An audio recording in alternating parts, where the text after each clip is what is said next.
Good morning students. कैसे हैं आप लोग? आज की क्लास में हम लोग फ्यूचर परफेक्ट कंटिन्यूअस के बारे में पढ़ेंगे।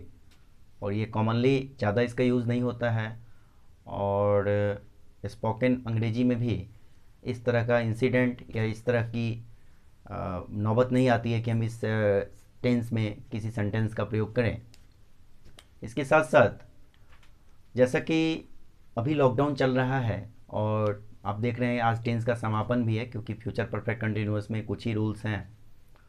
उसके बाद आपके पास एक अच्छा मौका है, क्योंकि ऑनलाइन स्टडी तभी ज़्यादा आपके लिए कारगर होगा जब आप ऑफलाइन, जैसे कि मैं बताया भी था कि you have to maintain your copy at least and go through exercise from any writer Wren Martin and such kind of book. तो आप लोग को यूज़ करना होगा, आप एक्सरसाइज बनाएंगे। और उसके बाद ये जो टेंस का जो सीरीज़ है, जिसमें मैंने जितने भी टेंस पढ़ाए हैं, तो कहीं ना कहीं मेरे वीडियो से आपको लाभ मिलेगा। तो मैं आशा करता हूँ कि आप इस लॉकडाउन में अपनी अंग्रेजी को अच्छा बनाएंगे और इसके प्रति रोचकता लाएंगे। Students, today I am going to discuss on future perfect continuous and here the mood of an action or time of an action. Time of an action, that is very clear, future time. And mood of an action में क्या है कि it is used to express an action which began in the past, will be continuing at that certain point of time and will continue even after that. मतलब just passed से उसका शुभारंभ, मतलब वो शुरुआत हुई है, फ्यूचर में भी वो प्रोग्रेसिव है, कंटिन्यूस फॉर्म में है वो एक्शन। और फिर हम देख रहे हैं कि वो एक टाइम तक, उसके बाद भी एक टाइम तक वो जा रहा होगा। ऐसे ही जो मतलब यहाँ जो प्रिडिक्शन ऑफ एन एक्शन है, वो कहीं ना कहीं इसके तीन तरह के फॉर्म को दिखा रहा है, और वो एक टाइम तक जाएगा। ऐसा यहाँ पे एक हम कह सकते हैं कि वो पॉसिबिलिटी ऑफ एन एक्शन भी आप उसको कह सकते हैं। तो हम ये सब भी देखेंगे। तो आज की क्लास में फ्यूचर परफेक्ट कंटिन्यूअस टेंस को पढ़ाने के बाद मैं आप सबों से रिक्वेस्ट करूँगा कि आप सब लोग जब तक, खासकर for competition, if you have to mark out error in common error like as National Defence Academy, Air Force और नेवी और such kind of competitive examination, you must make a routine, make a daily routine and practice people, that you must practice per day on the basis of some exercise, on the basis of such kind of rules related to tense, related to preposition, or related to, I think, subject verb agreement or such kind of chapters that will be very important for any competitive examination. तो वो important होगा और important है भी। तो आप समझ सकते हैं कि सारे स्टूडेंट्स के लिए ये जो पूरा सीरीज है वो बहुत ही अच्छा है, अगर वो मेहनत भी करें तो लॉकडाउन में आप बेहतर तरीके से इसको आगे ले जा सकते हैं। तो आते हैं हम लोग आज और देखते हैं बोर्ड पे कि क्या शब्द बोर्ड पे चलते हैं। अब हम लोग जैसे the future perfect continuous tense, यहाँ पे आप स्ट्रक्चर भी देख सकते हैं। और स्ट्रक्चर क्या है? Subject will have, shall have been, फिर वर्ब का चौथा रूप है, फिर सिंस है, फॉर है, और फिर ऑब्जेक्ट भी आ रहा है। सिंस का यूज पॉइंट ऑफ टाइम के लिए करते हैं, फॉर का यूज क्या करते हैं? तो फ्यूचर ऑफ टाइम के लिए भी करते हैं, यानी फॉर का यूज पीरियड ऑफ टाइम के लिए और सिंस का यूज पॉइंट ऑफ टाइम के लिए करते हैं। और जैसा कि आप समझ भी रहे हैं कि सिंपल परफेक्ट टेंस जो है, फ्यूचर परफेक्ट कंटिन्यूअस टेंस, इसमें क्या है कि it is use to express an action which begin in the past, will be continuing at that certain point of time and will continue even after that.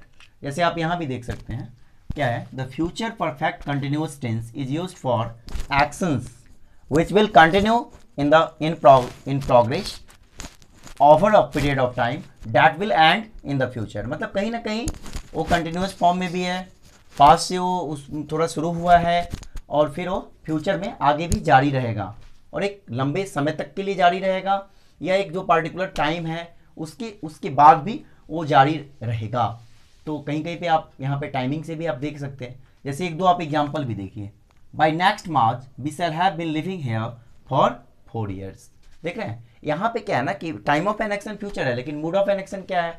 तो mood off an action में ये for 4 years कहीं ना कहीं एक मतलब एक निश्चित हम कह सकते हैं इसको कि पार्टिकुलर या सर्टेन पॉइंट ऑफ टाइम के साथ जो एक्शन है वो क्या है? कंटिन्यूअस है, और आगे भी वो होता रहेगा, आगे भी होगा। दूसरा देखिए example, I will have been teaching here for 20 years next July. I will have been teaching here for 20 years next July. ठीक है, तो यहाँ भी आप देख रहे हैं ना कि कहीं ना कहीं एक जो एक्शन है वो क्या है कि एक कंटिन्यूस फॉर्म में एक पीरियड यानी फ्यूचर में भी वो क्या होगा, तो कंटिन्यूस ही होता रहेगा। एक और एग्जांपल आप देख सकते हैं, मैं बोल रहा हूँ आप सुनेंगे ध्यान से। वो क्या है, when you reach the ground the match will have been going on for 2 hours. मतलब क्या, when you reach the ground the match will have been going on for 2 hours. तो कहीं ना कहीं एक एक्शन दिखाई दे रहा है, जब मतलब तो मैच जो है वो पहले से भी शुरू है और फिर वो कंटिन्यू भी चलेगा और इतने समय तक के लिए वो कंटिन्यू होता रहेगा। तो कहीं ना कहीं फ्यूचर परफेक्ट कंटिन्यूअस में मेनली इन्हीं सब बातों का ध्यान रखा जाता है। This is not commonly we are not using this tense in spoken as well as in written format. We don't accept more and more this kind of incidents. तो आप बस इतना चीज़ों को, आप इन सब चीज़ों को ध्यान रखेंगे।